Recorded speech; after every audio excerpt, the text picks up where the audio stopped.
Welcome back friends. हम last class में कर रहे थे डीएनए रेप्लिकेशन। डीएनए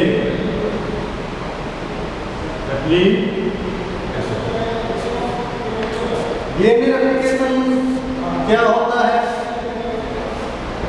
मान लीजिए आपके पास ये एक डीएनए है। क्या है? एक है डीएनए। इस डीएनए को रेप्लिकेट कर दीजिए। रेप्लिकेट कर दीजिए। जैसे ही हम इसे रेप्लिकेट करते हैं तो एक डीएनए से दो डीएनए बन जाते हैं।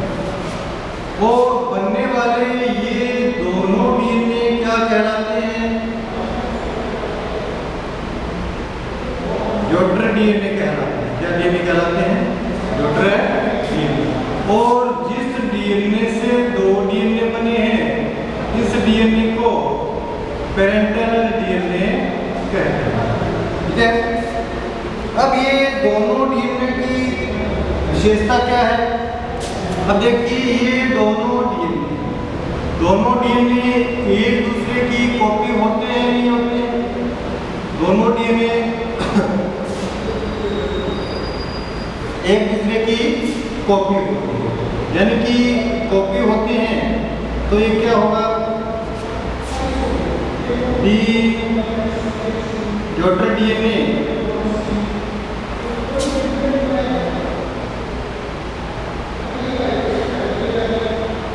Similar to each other.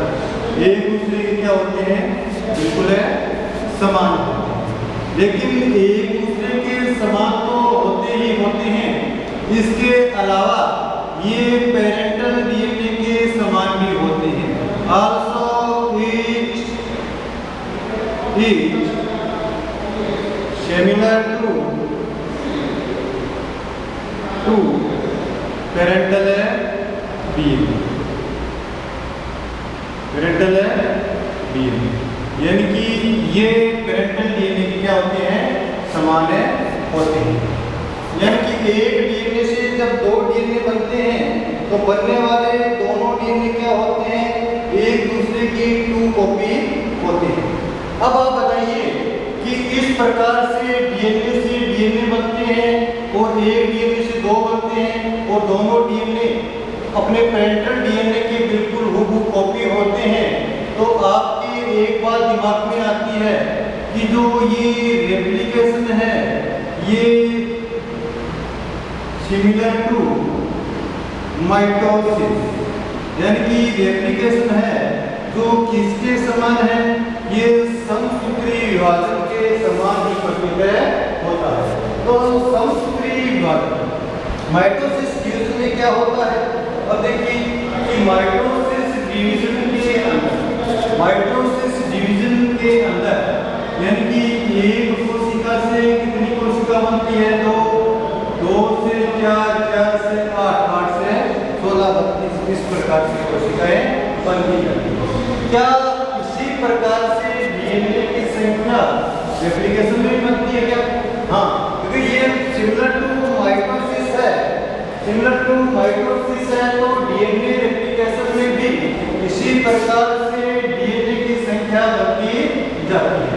तो माना कि डीएनए की संख्या इस प्रकार से बनती जाती है तो n विभाजन के बाद यानी कि n विभाजन के बाद कितने डीएनए बनेंगे? n विभाजन के बाद कितने डीएनए बनेंगे? देखिए यदि कोई विभाजन नहीं होता है तो एक डीएनए, अगर एक बार विभाजन होता है तो दो डीएनए, दो बार होता है तो 4, और इसी प्रकार से आगे विभाजन होता है तो 2 के 3। ठीक है, यानी कि 8 डीएनए। तो अंतिम परिणाम क्या होगा? अंतिम परिणाम होता है 2n। अंतिम परिणाम क्या होता है? 2n, यानी कि n रेप्लिकेशन का परिणाम क्या होगा? 2n होगा। ये तो थी डीएनए की रेप्लिकेशन की थोड़ी बात। अब डीएनए रेप्लिकेशन में हम कुछ और बातें कर लेते हैं कि क्या है डीएनए रेप्लिकेशन। ठीक है, हम जानते हैं कि जो डीएनए होता है, डीएनए रेप्लिकेट होता है तो अपनी ही हूबहू न्यू कॉपी का निर्माण करता है। अब हमें पता है कि डीएनए के कितने स्ट्रैंड होते हैं भाई? डीएनए के स्ट्रैंड होते हैं दो, डबल स्ट्रैंड डीएनए है, दो स्ट्रैंड है, ये दो स्ट्रैंड। ठीक है, ये दोनों स्ट्रैंड बीच में से हाइड्रोजन बॉन्डिंग के द्वारा क्या रहते हैं? जुड़े हुए रहते हैं। अब जब इस डीएनए का रेप्लिकेशन होगा, जब इस डीएनए का रेप्लिकेशन होगा तो सबसे पहले ये हाइड्रोजन बॉन्ड इसके क्या हो जाते हैं? ब्रेक हो जाते हैं। सबसे पहले हाइड्रोजन बॉन्ड इसके क्या हो जाते हैं? ब्रेक हो जाते हैं। अब हाइड्रोजन बॉन्ड जो ब्रेक होते हैं, इसमें कौन सा एंजाइम काम करता है, वो उसकी एंजाइम की बात हम आगे करेंगे। जैसे ही हाइड्रोजन बॉन्ड ब्रेक होगा तो ये दोनों स्ट्रैंड क्या हो जाएंगे भाई? अब दोनों स्ट्रैंड क्या हो जाएंगे? अलग अलग हो जाएंगे। दोनों स्ट्रैंड क्या हो जाएंगे? अलग अलग हो जाएंगे। अब ये एक डीएनए के दो स्ट्रैंड बन गए हैं। एक स्ट्रैंड को मानिए 3' से 5' और दूसरा इसका क्या है? 5' से 3'। यानी कि ये दोनों स्ट्रैंड एक दूसरे के क्या होते हैं? विपरीत होते हैं। ठीक है, और इन स्ट्रैंड के प्रत्येक सिरे पर क्या पाए जाएंगे? यहाँ पर नाइट्रोजन बेस पाए जाते हैं, नाइट्रोजन बेस पाए जाते हैं। अब देखिए, जब डीएनए के इन स्ट्रैंड जो अलग होते हैं, अलग होने पर नया डीएनए बनेगा। तो नया डीएनए बनेगा तो ये क्या होगा? ये इसका स्ट्रैंड है और ये इसका स्ट्रैंड है, दो स्ट्रैंड बन गए। अब हम समझते हैं कि टेम्पलेट क्या होता है। क्या होता है टेम्पलेट?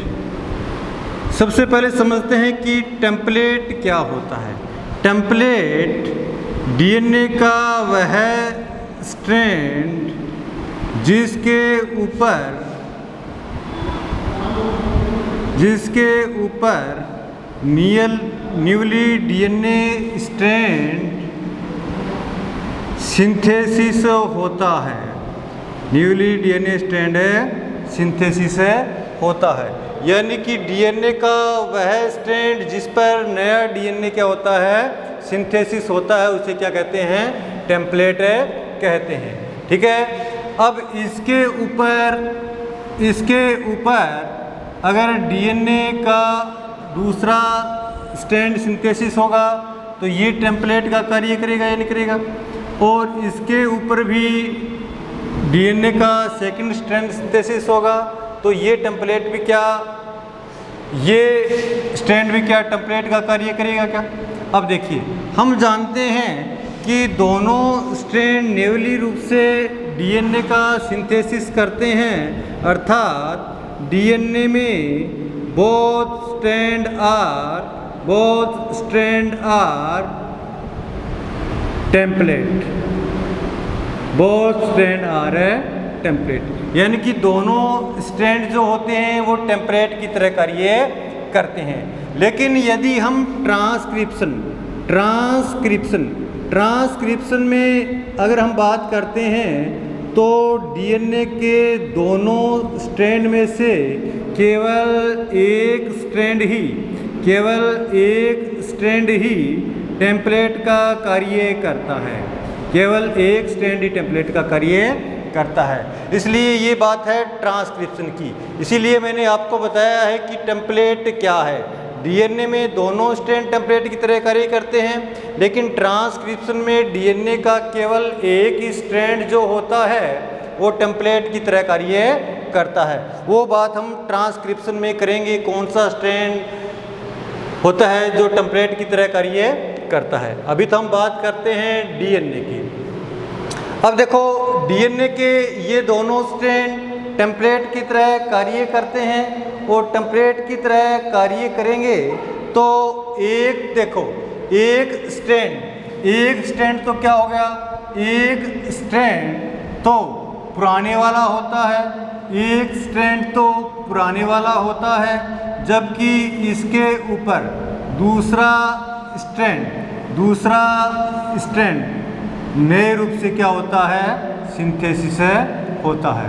दूसरा स्टैंड न्यू रूप से क्या होता है, सिंथेसिस होता है। तो देखिएगा अब इसमें हम देखते हैं कि डीएनए में आधा स्ट्रैंड नया बनता है जबकि आधा स्ट्रैंड पुराना होता है। इसलिए ये जो मेथड होता है इसे बोलते हैं सेमी कंजर्वेटिव। क्या बोलते हैं, सेमी कंजर्वेटिव। अर्थात डीएनए रेप्लिकेशन की जो प्रक्रिया होती है वो एक अर्ध संरक्षी प्रक्रिया होती है। डीएनए रेप्लिकेशन की प्रक्रिया कैसी होती है, अर्ध संरक्षी प्रक्रिया होती है। अब देखिए, अब हम बात कर लेते हैं रेप्लिकेशन से आगे के प्रोसीजर के बारे में, रेप्लिकेशन की आगे की प्रोसीजर के बारे में। अब देखिए स्टूडेंट, जब डीएनए सिंथेसिस होगा तो हमें पता है कि किसी भी सिंथेसिस के लिए किसकी आवश्यकता होती है, एंजाइम की आवश्यकता होती है। यानी कि यहाँ से इसका सिंथेसिस प्रारंभ होगा और आगे की ओर चलता जाएगा। तो इसलिए जो एंजाइम होता है वो होता है DNA dependent DNA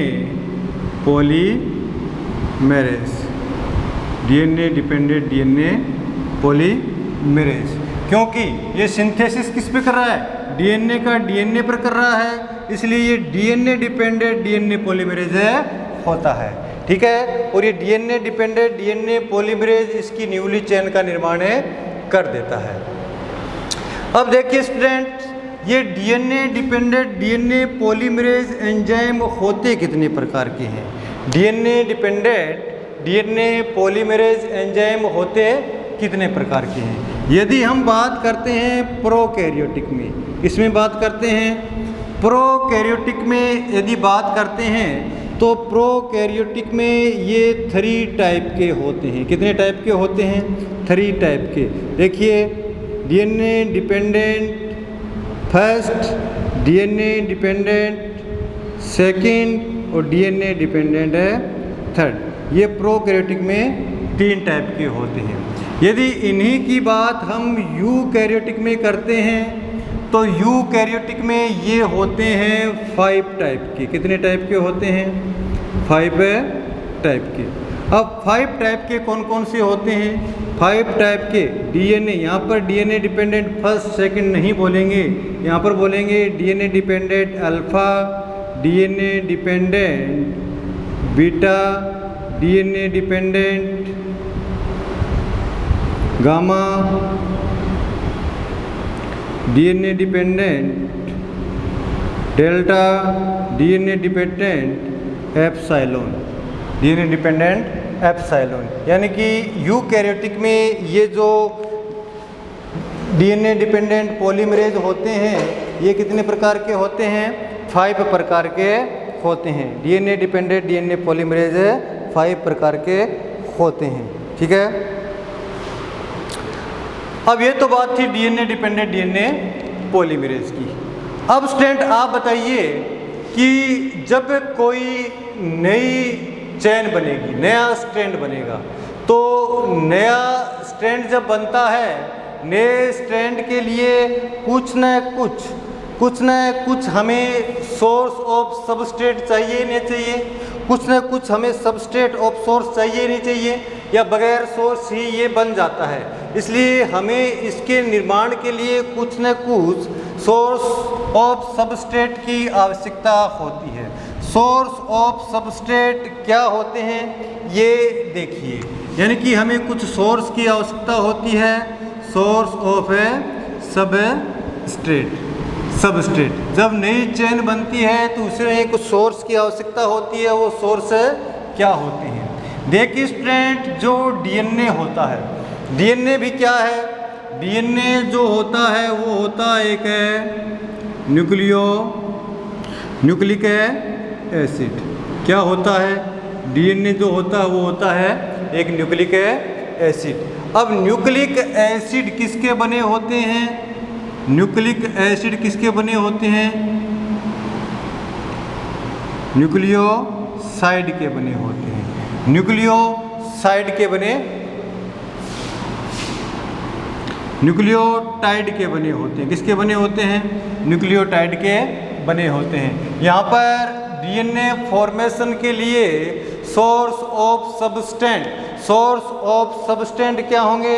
source of substance जो होते हैं वो होते हैं इसके न्यूक्लियोटाइड होते हैं। वो जो न्यूक्लियोटाइड होते हैं वो कौन कौन से होते हैं? न्यूक्लियोटाइड कौन कौन से होते हैं उसकी बात करते हैं। देखो यहाँ पर न्यूक्लियोटाइड होंगे, नाम हम क्या लिखेंगे? डीऑक्सी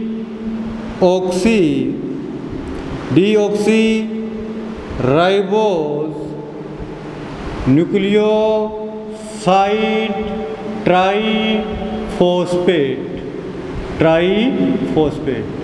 देखिए स्टूडेंट, मैंने यहाँ पर क्या लिखा है? यहाँ पर न्यूक्लियोसाइड लिखा है न्यूक्लियोटाइड की जगह। हमें पता है कि डीएनए हमने पढ़ा था कि pentose sugar plus nitrogen base, इसको तो हम बोलते हैं न्यूक्लियोसाइड। क्या बोलते हैं? न्यूक्लियोसाइड। पेंटोज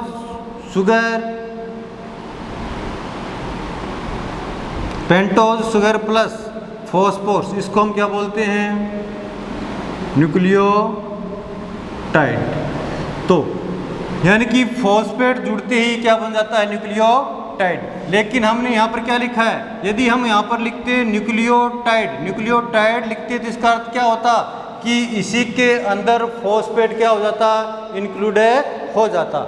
लेकिन हमने फॉस्फेट को अलग लिखा है, इसका अर्थ है कि इसमें फॉस्फेट इंक्लूड नहीं है, जो अलग से हमें लिख दिया है। इसलिए हम इसे क्या पढ़ेंगे? न्यूक्लियोसाइड ट्राईफॉस्फेट पढ़ते हैं। तो source of nucleotide in A DNA replication कौन कौन से होते हैं? ये होते हैं, एक तो होता है आपका DATP, DGTP, DCTP और DTTP। यानी कि ये 4 नाइट्रोजन बेस ही इसमें सोर्स की तरह कार्य करते हैं। अब स्टूडेंट आप बताइए कि हमने जब डीएनए की स्ट्रक्चर पढ़ी थी तो डीएनए की स्ट्रक्चर में मैंने आपको बताया था कि डीएनए में जो फॉस्फेट होते हैं वो क्या होते हैं? मोनोफॉस्फेट होते हैं। क्या होते हैं? मोनोफॉस्फेट होते हैं। लेकिन जो सोर्स ऑफ सबस्ट्रेट की तरह कार्य कर रहे हैं, इनमें फॉस्फेट कितने हैं? इसमें फॉस्फेट हैं ट्राईफॉस्फेट। कितने फॉस्फेट हैं? ट्राईफॉस्फेट। जब इसके लिए सोर्स ऑफ न्यूक्लियोटाइड को डीएनए रेप्लिकेशन में काम में लेंगे तो क्या होगा? हमें इसमें क्या करना पड़ेगा? यानी कि ट्राईफॉस्फेट है तो इसका क्या करना पड़ेगा? डीफॉस्फोरिलेशन करना पड़ेगा। क्या करना पड़ेगा?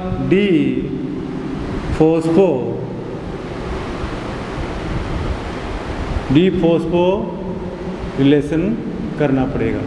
यानी कि इसमें से 2 फॉस्फेट के अणु इससे बाहर निकलेंगे। जब 2 फॉस्फेट के अणु एटीपी से बाहर निकलेंगे तो क्या बचेगा? तो बचेगा भाई, एक तो बनेगा एडेनोसिन मोनोफॉस्फेट प्लस 2 फॉस्फेट के अणु बाहर निकल जाएंगे और क्या बचेगा? इसमें एनर्जी भी प्रोड्यूस होगी। क्या प्रोड्यूस होगी? एनर्जी भी प्रोड्यूस होगी। इसी प्रकार से जीटीपी से, इसी प्रकार से सीटीपी से और इसी प्रकार से टीटीपी से जो दो दो फॉस्फेट के अणु हैं वो निकलते जाएंगे और दो दो फॉस्फेट के अणु निकलने के बाद हमें क्या बचेगा, मोनोफॉस्फेट बचेंगे और साथ में क्या प्रोड्यूस्ड होगी, एनर्जी प्रोड्यूस्ड होगी।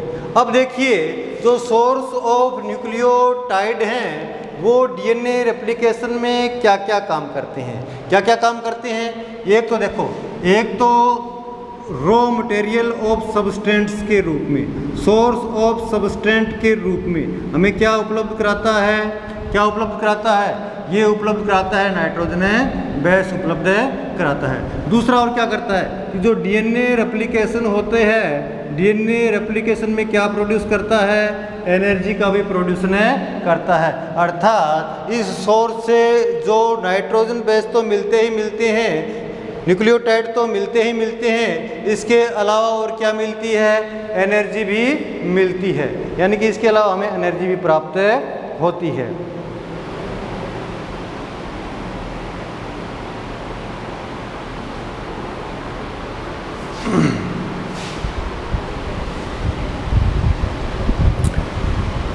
अब हम डीएनए रेप्लिकेशन के जीवन में थोड़ा आगे बढ़ते हैं। डीएनए रेप्लिकेशन के जीवन में हम थोड़ा आगे बढ़ते हैं। अब देखिएगा हमें डीएनए रेप्लिकेशन में हमें किसका ज्ञान होना चाहिए, डायरेक्शन का भी ध्यान में होना चाहिए कि डीएनए रेप्लिकेशन जो होता है वो किस साइड से होता है। अब देखो सबसे पहले देखिए कि जो डीएनए रेप्लिकेशन होगा वो हमेशा 5' सिरे से 3' सिरे की तरफ होगा। और डीएनए रेप्लिकेशन में जो टेम्पलेट की तरह कार्य करने वाले स्ट्रैंड है उनकी डायरेक्शन क्या होगी, उनकी डायरेक्शन हमेशा ही 3' से क्या होगी, 5' से होगी। तो ये बात आप ध्यान रखिएगा कि जैसे ही हम इसमें रेप्लिकेट होने वाली नया स्ट्रैंड है वो 5' से 3' होगा, जबकि जो टेम्पलेट की तरह कार्य करने वाला स्ट्रैंड है वो 3' से 5' की तरफ होगा। ठीक है। अब देखिए, अब हम बात कर लेते हैं इसमें एंजाइम की। यहाँ पर देखो, यहाँ पर कोई क्षार है AGCTGC, ठीक है। अब इसका कोई भी यानी कि 3' से 5' है, 3' से 5' और डीएनए रेप्लिकेशन कहाँ से होगा, 5' से 3' इस दिशा में होगा या नहीं होगा। तो देखिए जैसे ही यहाँ पर रेप्लिकेशन होगा तो यहाँ पर इसके जो पूरक के रूप में यहाँ पर क्या आ जाएंगे, नाइट्रोजन बेस जुड़ते जाएंगे या नहीं जुड़ते जाएंगे। अब जो नाइट्रोजन बेस यहाँ पर जो जुड़ते हैं, नाइट्रोजन बेस जो जुड़ते हैं उनके लिए कुछ न कुछ जोड़ने के लिए चाहिए ना चाहिए। एज सपोज कीजिए कि आपको दीवार पर कोई सीनरी वगैरह लगानी है तो सीनरी को ऐसे तो है नहीं, आपने सीधा ही दीवार के ऊपर फिक्स कर दिया। उसके बजाय आपको क्या चाहिए, कुछ कील वगैरह या चाहिए नहीं चाहिए। उसी प्रकार से जैसे ही इस नाइट्रोजन बेस को यहाँ पर जोड़ेंगे तो जोड़ने के लिए कुछ न कुछ हमें चाहिए। तो इसको जोड़ने के लिए हमें क्या चाहिए, इसे जोड़ने के लिए हमें चाहिए फ्री OH ग्रुप की आवश्यकता होती है।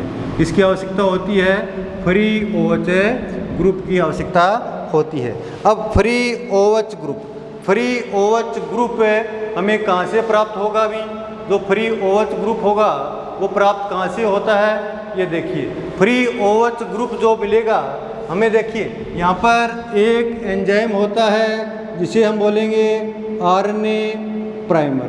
क्या बोलते हैं, RNA प्राइमर या RNA प्राइमेज भी कहते हैं, RNA प्राइमेज भी कहते हैं। ठीक है, RNA प्राइमर, ये RNA प्राइमर है एक RNA। ठीक है, ये एक RNA प्राइमर है। RNA प्राइमर है, कार्य किस पे कर रहा है, कार्य कर रहा है भाई ये DNA के ऊपर। किस पर कार्य कर रहा है, डीएनए के ऊपर। तो इसे क्या बोलेंगे? DNA dependent RNA polymerase. क्या बोलेंगे?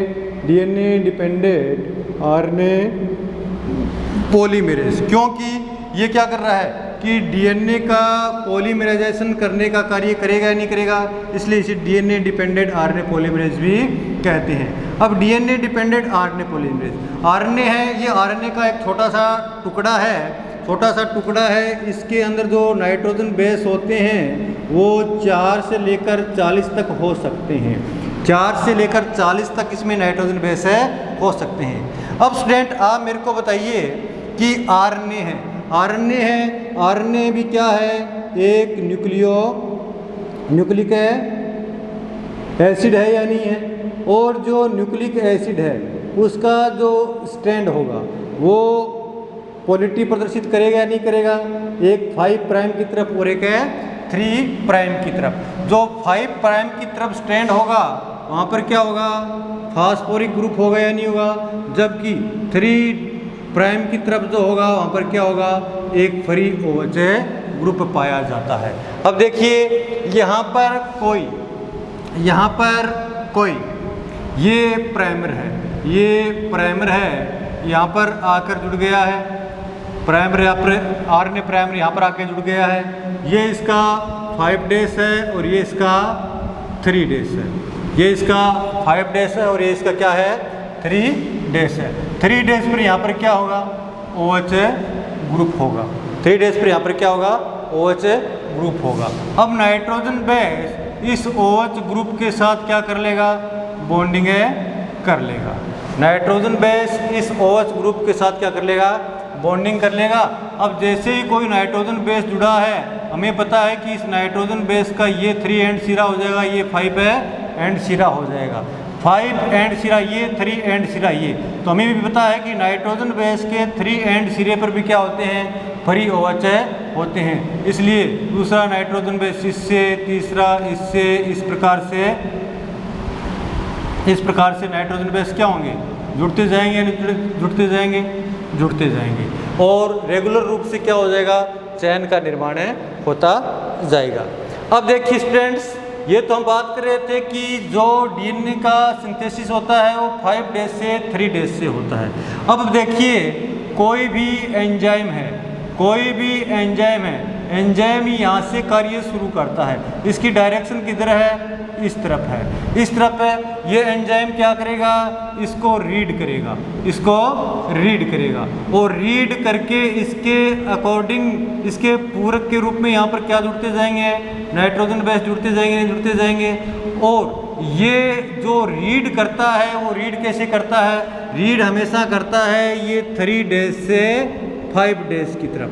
रीड कहाँ करता है? 3 डेज से 5 डेज की तरफ। और चैन का निर्माण कैसे होता है? 5 डेज से 3 डेज के ऊपर।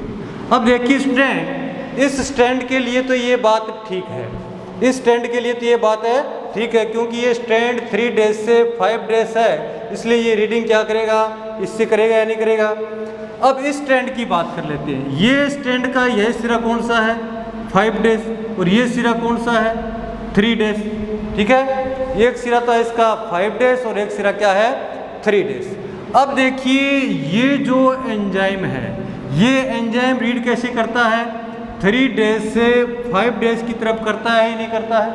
3 डेज से 5 डेज की तरफ। यानी कि यहाँ पर कोई नाइट्रोजन बेस है, तो इसका इधर वाला एंड क्या होगा? 3 डेज और इधर वाला एंड क्या होगा? 5 डेज। तो ये एंजाइम पहले यहाँ पर आएगा या नहीं आएगा और यहाँ से फिर क्या जाएगा? वापस जाएगा। क्योंकि रीडिंग कैसे करेगा? 3 डेज से 5 डेज करेगा नहीं करेगा? यानी कि ये एंजाइम पहले यहाँ पर आएगा, फिर वापस जाएगा। फिर इसी प्रकार से पहले यहाँ पर आएगा, फिर वापस जाएगा, फिर यहाँ पर आएगा, फिर वापस जाएगा। यानी कि इसको रीडिंग करने के लिए पहले आगे आना पड़ता है, फिर वापस जाना पड़ता है। पहले इस एंजाइम को आगे आना पड़ता है और फिर इसे वापस जाना पड़ता है। जब ये एक बार आगे आएगा, फिर वापस जाएगा, आगे आएगा, फिर वापस जाएगा, वापस आएगा। तो देखिए अब ये बात होगी, इस प्रकार से ये इसका रीडिंग करता जाएगा। और इसके रीडिंग के विपरीत इसके रीडिंग के विपरीत ये क्या जोड़ता जाएगा, इसके रीडिंग के विपरीत ये जोड़ता जाएगा नाइट्रोजन है